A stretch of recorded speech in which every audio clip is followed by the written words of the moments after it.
السلام بسم عليكم الله. ورحمة الله وبركاته. ازيكم يا حبايبي؟ اخباركم عاملين ايه؟ يا رب تكونوا بخير وبصحة وعافية. النهاردة ان شاء الله هنشوي اللحمة من غير شواية.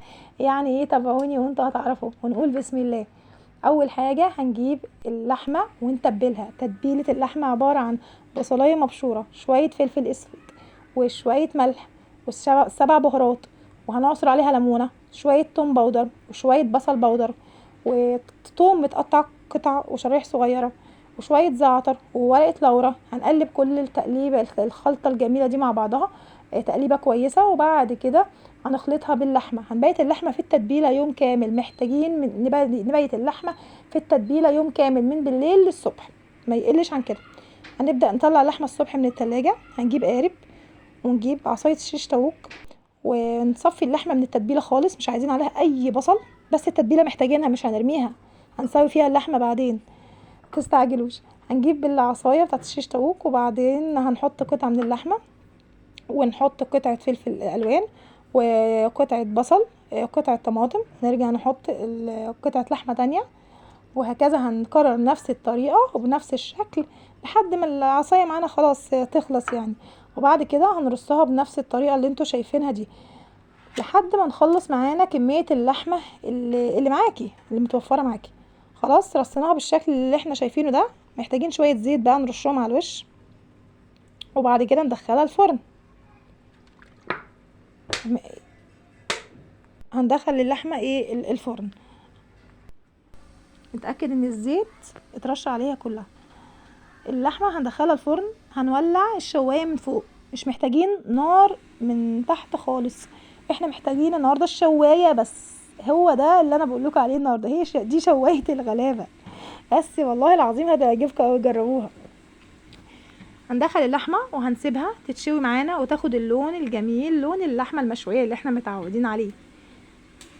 ونسيبها بقى الوقت اللي احنا هنفتح عليه الفرن. هنفتح الفرن وهنلاقيها اتشوت وادتنا اللون الجميل، لون اللحمة المشوية. هنطلع القارب نخرجه، وبعد كده هنقلب هنقلب اللحمة على الوش التاني عشان برضو الوش التاني يدينا نفس اللون. اديني طلعت اهو، بصوا ما شاء الله طلعت القارب.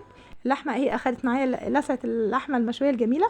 هنضيرها على الوش التاني. بصوا اللحمة هنا لسه ما اتشوتش خالص، لونها زي ما هو يعني. هنقلبها وهندخلها تاني الفرن تديني بقى لون اللحمة المشوية. وبعد كده هكون مجهزة انا معايا حتة فحماية. هتدخله الفحماية جنب القارب كده، قريب من نار الشوي. وهكون قدحت شوية زيت، معلقة زيت صغيرة. هاجي نازله بيها على الفحميه وهي والعه، فهتديني الدخان اللي انتوا شفتوه في الفرن ده ما شاء الله. وتقفلوا الفرن تسيبوه يعني 10 دقايق كده تاخد ريحه الشوي. هنطلع اللحمه بعد كده، وهنكون مجهزين ورقه ألمونيوم وعليها ورقه زبده، وهنرص اللحمه فوق بعضها. وبصوا الفحميه انا حطيتها، هي طبعا بعيده يعني انا قفلت على اللحمه خالص بورق الزبده وورق الالومنيوم. حطيت الفحميه جنبها تاني. بصوا الفحميه طلعت من الفرن زي ما هي، ما انطفتش. تمام، عشان النار الشوايه كانت والعه، فهي يعني زي ما هي ما طفتش. فطلعتها من الفرن وراها يعني انا برضو ورا اللحمه هي. وحطيت عليها برضو شويه زيت تانيين سخنين، فادتني اللون الريحه دي بره. خلاص. وبعد كده انا خدت الخلطه اللي انا قلت لكم عليها بتاعت التتبيله وفضيتها على اللحمه وقفلت عليها الورق كويس الالومنيوم والزبده، ودخلتها الفرن. تاخد بقى السوا بتاعها بقى، تاخد لي نص ساعه، تاخد ربع ساعه. المهم اتاكد ان اللحمه استوت قوي. يعني ده نص دي نص الوصفه بتاعنا التاني اللي هي ان احنا اللحمه اتشوت معانا وادتني اللون الجميل، بس هي ممكن تكون ما استوتش كويس قوي. فعشان تتاكدي انها طيبه حطيت ورقه قلم وطلعت اللحمه خلاص اتشوت معانا، وطلعت القارب الزبده ورصينا اللحمه فوق بعضها وقفلنا عليها قفله كويسه قوي زي اي ورقه لحمه. وبعد كده قبل ما نقفلها نسيت اقول لكم ان احنا هنحط الخلطه بقى، التتبيله اللي قلت لكم ما نرميهاش، هنحطها بالراحه كده من على جنب. ونقفل اللحمه، نقفل عليها تقفيله كويسه قوي، وندخلها الفرن نص ساعه، تلت ساعه، ربع ساعه. المهم ما تطلعيش اللحمه من الفرن الا وهي مستويه معاكي ودايبه بس. وخلاص طلعنا اللحمه بعد كده، وهنفتح على اللحمه ونختبرها وهنلاقيها ما شاء الله طيبه وجميله. وهي بالشكل اللي قدامكم، هي لحمه مشويه ولا مش مشويه؟ زي ما وعدتكم هي لحمه مشويه اهي، طعم وشكل وريحه. جربوها والله هتدعولي.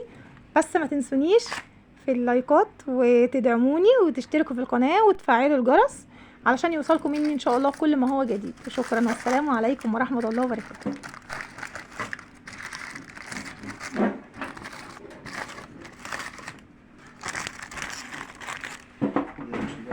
كده